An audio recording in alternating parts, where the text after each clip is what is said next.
오늘은 맛있다게 소프트 닭가슴살 탄두리 맛 이걸로 샐러드 만들어서 가져가도록 하겠습니다.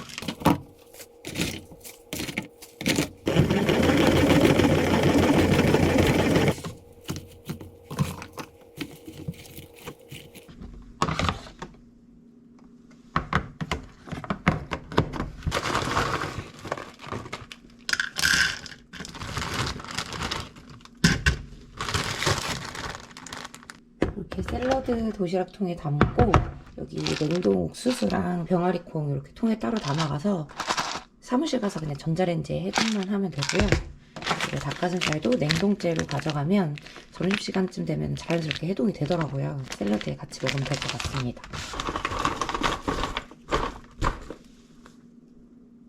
오늘의 점심입니다. 닭가슴살 요거 전자레인지로 데웠고요. 그 다음에 그 병아리콩이랑 옥수수 냉동해온 거 요것도 전자레인지로 살짝 데워서 샐러드 위에 올렸습니다. 오늘은 간단하게 이렇게 먹어보도록 하겠습니다. 잘 먹겠습니다. 탄두리 치킨 맛.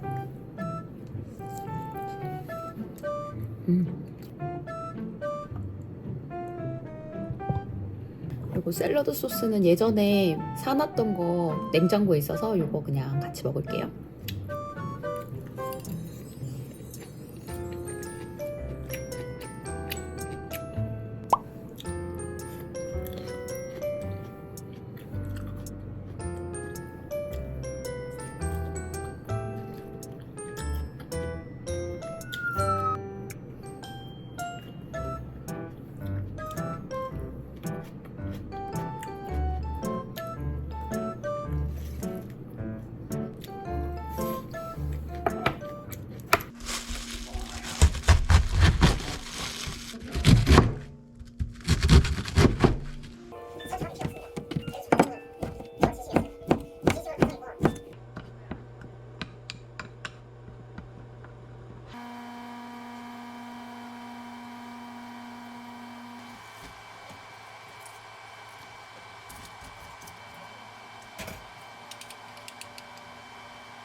이거는 곤약 떡볶이랑 곁들여 먹으려고 꺼냈어요. 인메이트 닭가슴살 한 끼볼입니다.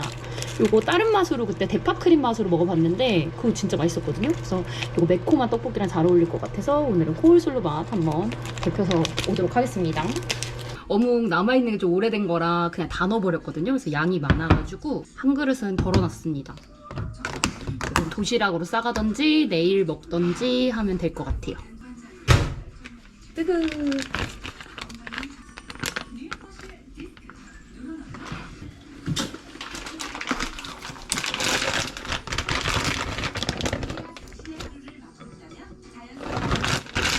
치즈를 넣고 익힌다는 걸 깜빡해가지고 지금 국물 뜨거울 때 좀 녹으라고 이렇게 위에 뿌려왔어요.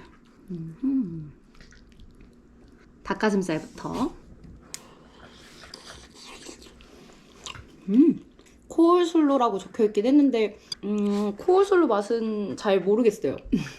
대파크림은 딱 먹자마자 제가 대파크림 맛이 났거든요. 그냥 부드러운 치즈가 안에 있긴 한데 코울슬로의 그런 약간 새콤한 맛은 잘 느껴지진 않는 것 같아요. 그래도 닭가슴살은 쫄깃쫄깃하고요. 좀 촉촉하게 먹을 수 있는 그런 식감입니다.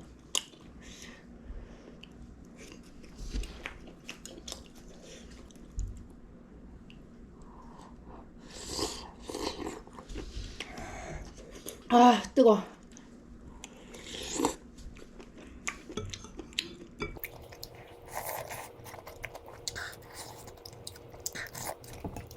잘 먹었습니다.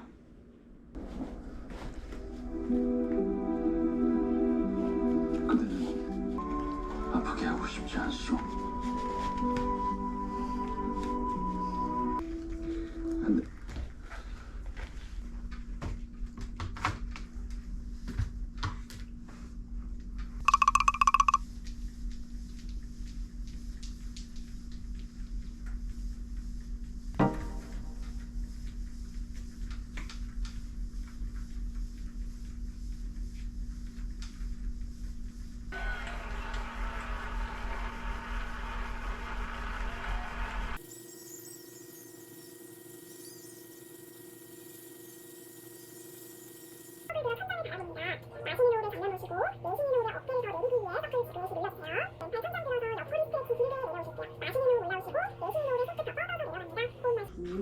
내쉬는 호흡의 동작을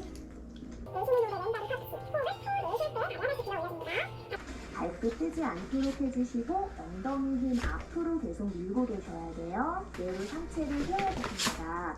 서클을 내리는 만큼 나의 복부 꽉 조이고 골반 흔들리지 않도록 해주실게요.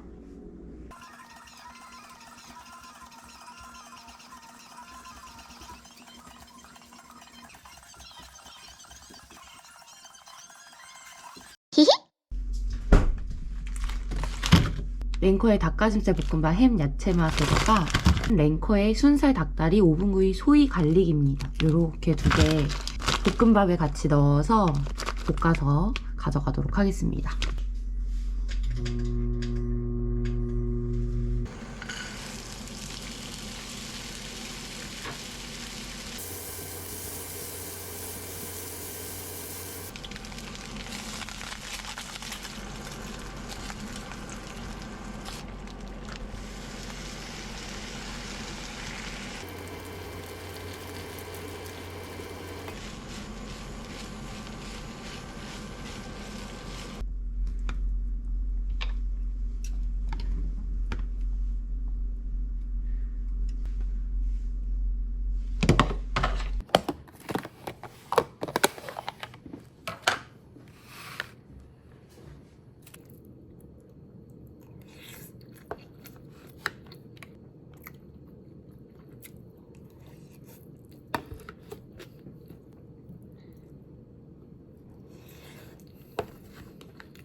맛있겠다. 진짜 맛있어 보인다.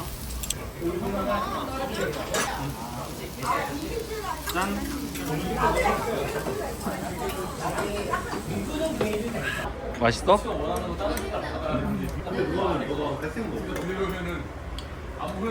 배부른가요? 아직? 뭐 더 시켜 그러면.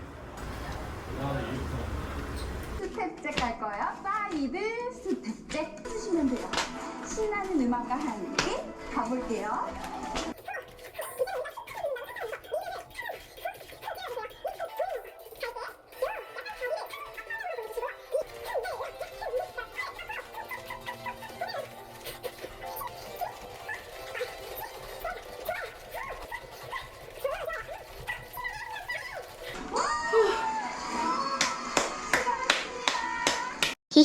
저는 지금 저녁을 먹고 누리랑 산책을 갔다 왔고요. 좀 차분히 앉아서 Q&A 영상을 찍어보려고 카메라를 켰습니다. 제가 인스타그램 시작한 거 다들 이제 아시죠? 아시는 분들은 아시죠?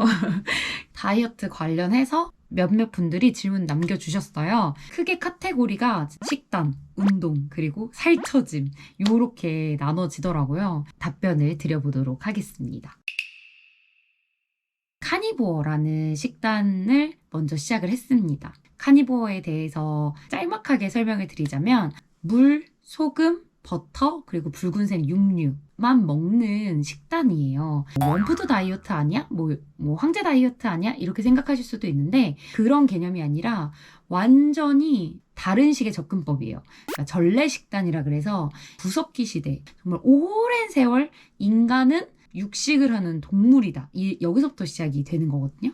이 육류를 먹었을 때 훨씬 더 에너지를 쉽게 얻고 그다음에 몸은 더 육식 동물처럼 날렵해지고 이렇게 되는 거죠. 이제 뭐 아무튼 여러 가지 그런 내용들을 제가 23년도에 처음 1월 달쯤에 접하게 되면서 이제 카니보어 식단을 시작을 했던 거예요. 저도 처음에 다이어트 주아님이라는 그 유튜버 채널을 보고 처음 카니보어를 접했었거든요. 관심이 있으시면 그 채널의 영상들을 보시면서 카니보어가 뭔지 한번 공부를 해보시면 좋을 것 같아요. 바로 적응이 어려울 것 같아서 그거보단 한 단계 더 낮은 단계인 세미 카니보어라고도 하고요. 더티 카니보어라고도 하는데 거기서부터 시작을 했어요. 백색류, 육류나 달걀이나 해산물이나 이런 단백질류도 섭취할 수 있는 그런 단계부터 좀 시작을 했고요. 2달 동안은 그런 식단을 유지했었고 초반 영상들을 다 보시면 제가 진짜 1주간, 2주간, 3주간, 4주간 뭘 먹었는지 보실 수 있을 거예요. 나중에 2달이 지나서야 저는 이제 키토제닉으로 넘어오게 됐는데 카니보어를 먼저 했을 때 그 당시만 두고 보면 뚜렷한 득과실이 진짜 있었거든요. 득 부분을 먼저 설명을 드리면 카니보어는 식사 시간을 제한을 두거나 식사량을 제한을 두지 않아요. 그렇기 때문에 배가 고파? 조금이라도 허기짐이 느껴져? 이러면 고기를 먹으면 되거든요. 그래서 훨씬 다른 다이어트 때보다 마음은 좀 편안했어요. 원래였으면 진짜 혼자 1kg도 고기를 먹을 수 있었을 것 같은데 고기만 먹으니까 채 그 200g, 300g을 먹지를 못하더라고요. 근데 막상 먹었을 때 허기짐이 그렇게 크게 느껴지지 않더라고요. 그리고 이 속에서 물려서 더 들어가지 않더라고요. 그러니까 그런 식욕을 잃은 상태가 오더라고요. 뚜렷한 득은 이런 부분이었어요. 내가 한 끼에 먹을 수 있는 양을 내가 너무 제한을 두지 않아도 자연스럽게 제한이 더 지더라. 그리고 실제로 배고픔이 막 느껴지거나 식욕이 땡기지 않으니까 입 터짐 이런 게 생각보다 발생하지가 않았어요. 그렇게 하다 보니 자연스럽게 위가 주니까 배가 부르다, 그만 먹어도 되겠다, 이런 어떤 양이 좀 조절이 제 안에서 되는 게 정말 뚜렷한 득이었습니다. 그럼 실은 무엇이냐? 사회생활이 좀 어렵습니다. 동료들이랑 도시락 반찬을 조금씩 쉐어하고 이런 그 소소한 재미가 있었는데 전혀 그걸 하질 못하는 거예요. 식당을 가고 외식을 하면 고기만 먹는 게 굉장히 어렵잖아요. 그걸 지키기가 어렵잖아요. 크게 범위를 말하면 사회생활. 이걸 유지하는 게 이 식단은 정말 어렵습니다. 주말마다 뭔가 어딘가를 가셔야 되거나 누굴 만나야 되거나 뭐 약속이 되게 잦거나 이러신 분들이라면 아마 이 식단을 좀 유지하는 게 어렵지 않을까 싶어요. 하지만 카니보어로 저는 2달 동안은 굉장히 좀 효과를 봤어요. 실제 몸무게도 줄었고 제 몸이 좀 세팅되는 거에 좀 도움을 많이 받았던 것 같아요.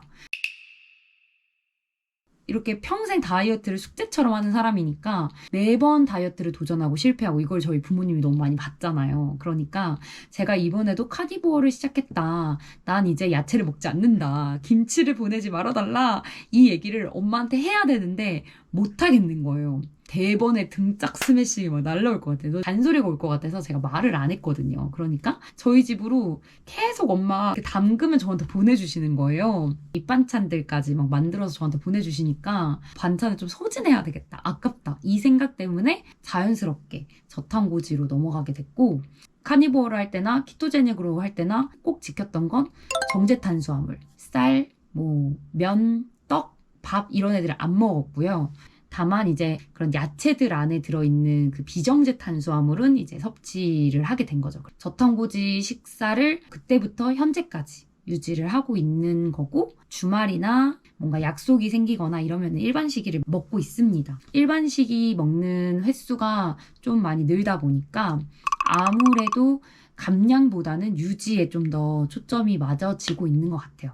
현재 식단은 저탄고지를 베이스로 한 그러나 일반 식이도 먹는 약간 그렇게 관리를 하는 의미에서의 식단을 하고 있다라고 생각을 하시면 될 것 같아요. 저는 아침을 먹지 않습니다. 점심 12시에 먹고 저녁은 한 7시 반 안에는 이제 식사를 하더라고요, 제가. 그러고 나면 그 다음날 다시 낮 12시가 될 때까지는 공복 상태가 자연스럽게 유지가 됐다 보니까 제가 간헐적 단식을 따로 하는 건 아닌데 간헐적 단식처럼 단식 시간이 어느 정도 확보가 잘 되고 있고요. 뭘 먹는지 어떤 음식을 요리해서 먹는지는 제가 올리는 쇼츠를 보시면 그게 다 제가 먹는 식단이라고 보시면 되고요. 대부분의 쇼츠에 나오는 요리들은 제가 저녁으로 먹는 음식이라고 생각을 하시면 됩니다. 다음은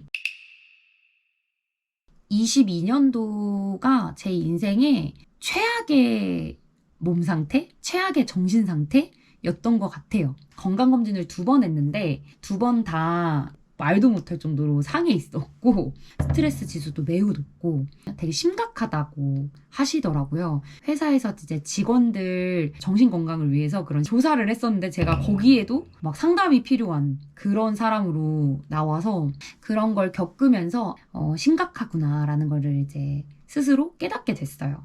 근데 때마침 제가 그때 친했던 지인들과 되게 또 사이가 이렇게 나빠지는 겪으면서 몸은 안 좋아, 정신도 안 좋아, 지인들과도 멀어져, 이제 더 이상 젊지도 않아, 그만 살아야겠다, 약간 이런 생각이 진짜 들 정도로 우울감도 되게 높았던 것 같은데, 막 이런 게 복합적인 문제들이 저한테 한 번에 확 오면서 깨달음을 팍 느낀 것 같아요. 도무지 제가 이제 살 안 뺄 이유가 없는 거예요.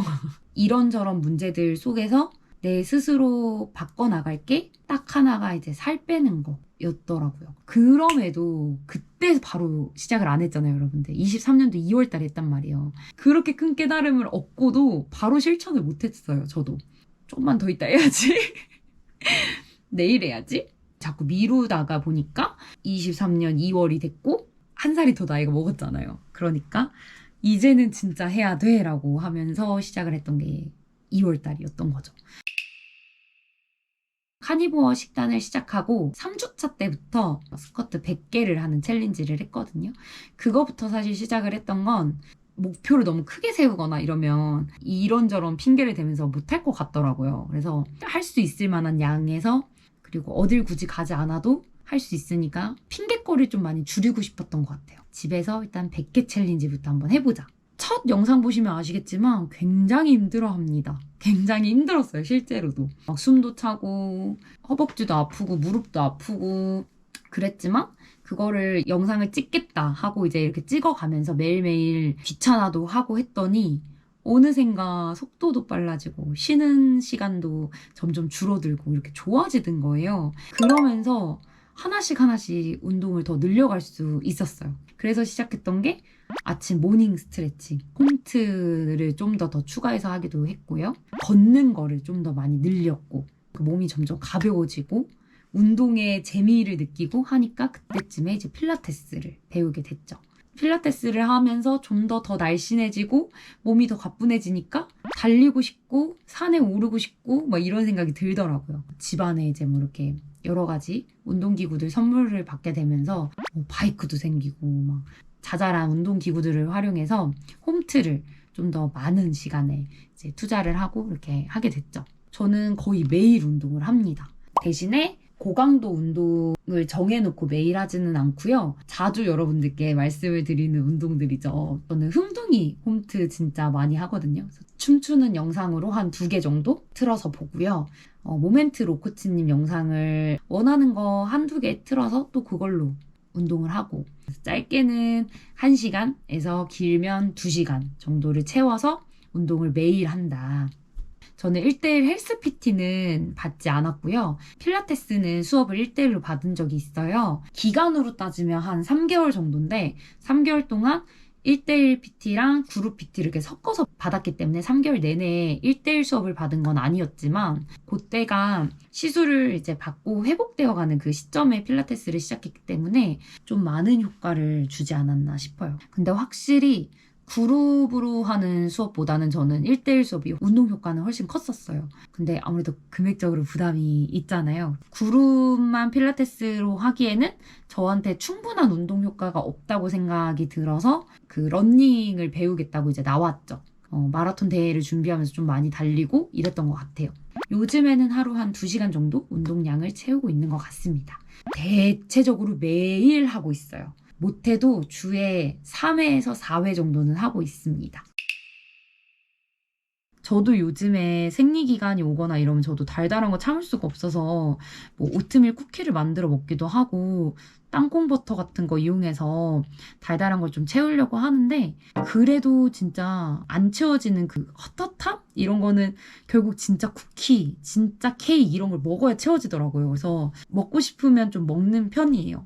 일부러 억지로 참지 않고 오히려 먹고 운동을 조금 더 하거나 그 다음날 식단을 좀 더 빡세게 지키거나 이런 식으로 대체를 하고 있는 편이고요. 사실 그 카니보어 하는 그 2달 동안은 아까 얘기했지만 식욕이 별로 없었어요. 기본적으로 당 스파이크가 오지 않으니까 급격하게 갑자기 막 당이 뚝 떨어져서 막 달달한 게 땡기고 당이 확 올라서 막 졸리고 이런 게 좀 덜하더라고요. 저탄고지로 넘어오고 나서는 먹을 수 있는 게 좀 더 제한이 없다 보니까 오히려 더 먹는 게 땡기기도 하고요. 그리고 요즘처럼 이렇게 일반 시기를 자꾸 섞으니까 더 생각이 나더라고요.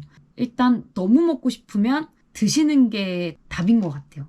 일부 좀 양을 조절해서 드시고 식단이나 이런 운동으로 죄책감을 좀 덜어내시는 게 좋을 것 같고요. 진짜 너무 식욕이 멈추지 않아서 그리고 식사량이 줄어들지 않아서 걱정이다라고 하시면 건강하신 상태라고 하면요. 카니보어를 한번 해보시는 거를 저는 좀 추천을 드립니다. 이 부분은 직접 보여드리는 게 나을 것 같아서 보여드리도록 하겠습니다. 지금 제가 입은 옷은 안다르 옷입니다. 제가 사이즈가 진짜 많이 줄었어요. 상의는 주로 스몰 사이즈를 입고 하의는 미디움 사이즈를 지금 입고 있는데 미디움이 주로 5 반에서 66 사이즈가 있는 사이즈예요. 그래서 이렇게 배가 많이 줄었습니다. 그래서 옷 태가 많이 줄은 걸 가지고 아 괜찮다 이 정도면 살만하다 이렇게 느끼거든요. 그리고 이 옷 안의 모습을 궁금해 하시는 거잖아요. 그래서 지금부터 좀 보여드릴게요.